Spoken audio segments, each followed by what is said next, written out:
o Bernardo Küster recomenda a leitura de um livro dessa gnóstica cabalista e falsa mística, Ana Catarina Emmerich, para que se compreenda a missa católica, daquele livro Vida e Paixão do Cordeiro de Deus. Em outro vídeo, também recente dessa semana, o Bernardo Küster cita o Denzinger, que é aquele livro que reúne diversas proposições condenadas como heréticas pelo magistério da Igreja, afirmando que esse livro é odiado pelos padres e bispos da teologia da libertação. Ele cita esse livro, ele cita as condenações feitas ao comunismo e tudo que diz respeito à esquerda, que se encontram nesse livro. O Bernardo Küster, aliás, está até gravando um documentário a respeito da teologia da libertação, que pretende, segundo ele, varrer a teologia da libertação do Brasil. Mas será que a posição de Küster é coerente com a do magistério da Igreja? Bernardo Küster usa o Denzinger e ironiza os esquerdistas por odiarem esse livro. Isso quer dizer que Bernardo, a princípio, acataria com as condenações feitas pelo magistério da Igreja e compiladas nesse livro. No entanto, há diversas proposições condenadas no Denzinger referentes às condenações feitas por São Pio X em 1907 à heresia modernista. Quem fica indignado com os erros da teologia da libertação por serem condenados pelo magistério da Igreja, mas não fica indignado na mesma ou maior proporção com erros das vacas sagradas da direita, erros também condenados infalivelmente pelo magistério da Igreja, obviamente tem algum problema em sua adesão à religião católica. Ou é falta de estudo, ou é falta de vergonha na cara. Será que essas pessoas se converteram ao catolicismo inteiro ou só a parte anticomunista do catolicismo? Basta ser anticomunista e só ficar indignado com o comunismo, com a teologia da libertação, com a ideologia de gênero e com o aborto para ser católico? Basta ser só contra isso e amenizar ou anestesiar a indignação com erros igualmente condenados pelo magistério da Igreja e presentes naqueles que se apresentam como opositores desses primeiros erros? Aí está o cerne do jogo entre direita e esquerda. Já já aparecerá alguém dizendo que Bernardo Küster é o mal menor e que atacá-los é imoral, pois seria colaborar com o comunismo. Pelo contrário, conhecer seus erros e não atacá-los é colaborar com o modernismo, é estar contra a Igreja Católica, é trabalhar contra o catolicismo, contra a Igreja, é ser inimigo da Igreja. Se eles forem esfaqueados na rua por algum esquerdista doido, Deus nos livre, que seria péssimo, aí é que jamais poderiam ser criticados, produzindo um maior efeito hipnótico que cegaria ainda mais as pessoas para os gravíssimos erros modernistas, erros que estão infiltrados no clero e na mentalidade dos leigos há muitas décadas. Quer dizer que se na antiguidade um pelagiano, um herege, esfaqueasse um outro herege, um maniqueísta, os pelagianos e os maniqueístas brigavam, obviamente, né, esse esfaqueamento seria um pecado e um crime, nós seríamos obrigados a ter solidariedade com o maniqueísmo, porque um maniqueísta foi esfaqueado? Estou aqui citando a questão do esfaqueamento do candidato Jair Bolsonaro. Não podemos condenar o ato de esfaquear em si sem aceitar os erros do esfaqueado? Não é possível distinguir entre o ato pecaminoso e criminoso de esfaquear quem quer que seja e os erros da pessoa esfaqueada?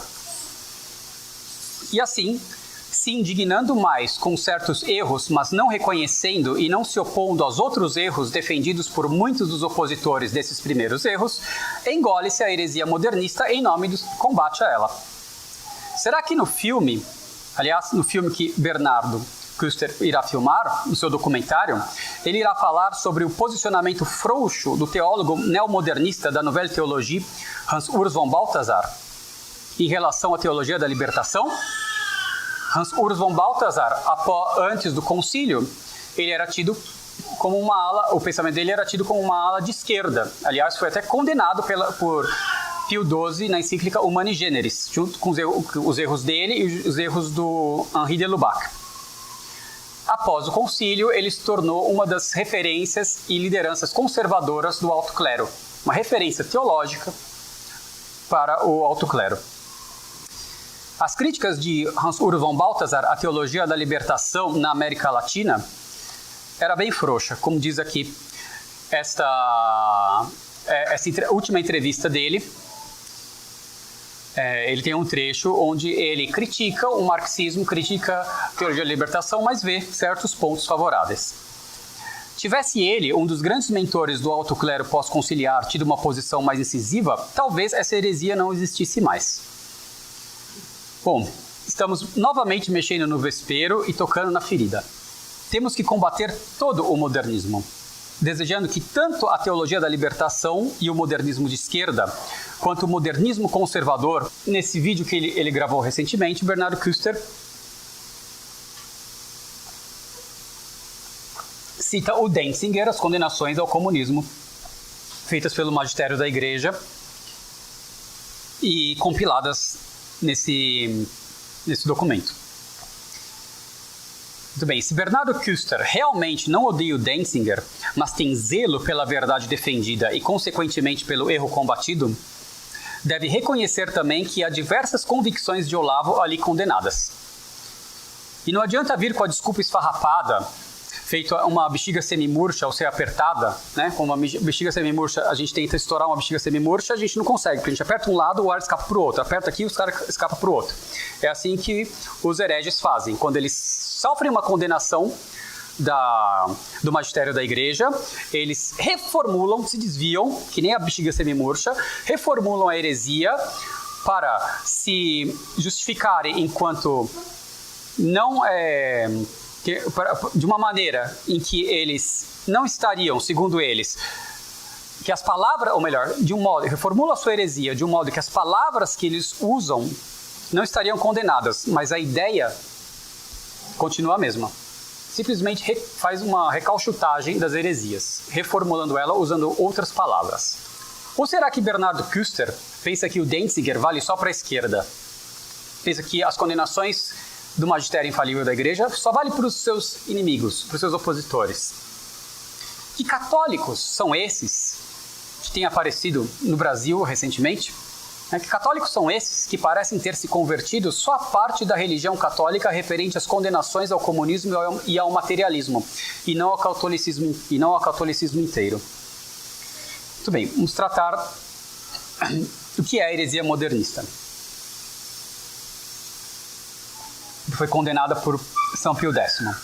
Em 1907, o Papa São Pio X declarou com toda a autoridade papal, no motu próprio Prestantia Scripturae, que estão excomungados late sententiae, ou seja, excomunhão automática, todos aqueles que defenderem os erros da heresia modernista, condenados no decreto Lamentabili sine exito e na encíclica Pascendi Dominici Gregis.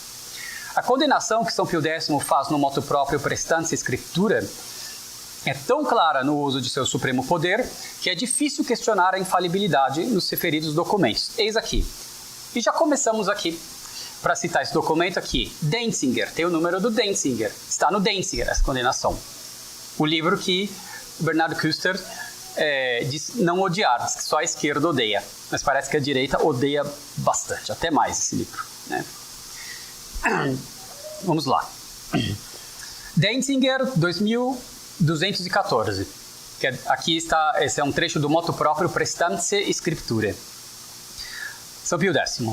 Além disso, com o fim de reprimir os espíritos cada vez mais audazes dos modernistas, que, com sofismas e artifícios de todo gênero, se empenham em tirar força e eficácia não só do decreto Lamentabili sine exito, publicado por nossa ordem no dia 8 de julho do corrente ano, pela Santa Romana e Universal Inquisição, como também a nossa carta encíclica Pascendi Dominici Gregis, datada de 8 de setembro desse mesmo ano, por nossa autoridade apostólica, nós reiteramos e confirmamos tanto o decreto da Congregação da Sagrada Suprema Inquisição, como da dita nossa encíclica, acrescentando a pena de excomunhão contra os contraditores. E nós, atenção, e nós declaramos e decretamos que, se alguém, o que Deus não permita, chegar a tanta audácia que defendesse qualquer, não todas, não precisa defender todas, qualquer uma só já basta, que defendesse qualquer das proposições, opiniões e doutrinas reprovadas em um ou outro dos documentos acima mencionados, fica ipso facto ferido pela censura decretada pelo capítulo Docentes da Constituição Apostolicae Sedis, que é a primeira das excomunhões late sententia reservada simplesmente ao Pontífice Romano. Essa excomunhão deve ser entendida como, sem suprimir as penas em que possam incorrer aqueles que faltem contra os citados documentos, como propagadores e defensores de heresias, se alguma vez suas proposições, opiniões ou doutrinas são heréticas, coisa que acontece mais de uma vez com os inimigos desses dois documentos, e sobretudo quando propugnam os erros dos modernistas, isso é, a reunião de todas as heresias. Se eu pudesse, me disse na Pachene, se não me engano, na Pachene, que o modernismo ele é a síntese ou reunião de todas as heresias. Muito bem. É curioso a gente ver aqui que logo no começo ele já disse que acusa os mais audazes dos modernistas que com sofismas e artifícios de todo gênero se empenham em tirar a força e eficácia dos documentos antimodernistas. Será que é isso que a gente vai ter em resposta ao vídeo que nós estamos gravando agora? Simplesmente vão reformular as ideias? Simplesmente vão tirar a força dos documentos aqui de São Pio X e dizer, não, isso aqui não tem tanta importância, do comunismo, as condenações ao comunismo são mais fortes. Não é, também é a mesma opinião, late sententia.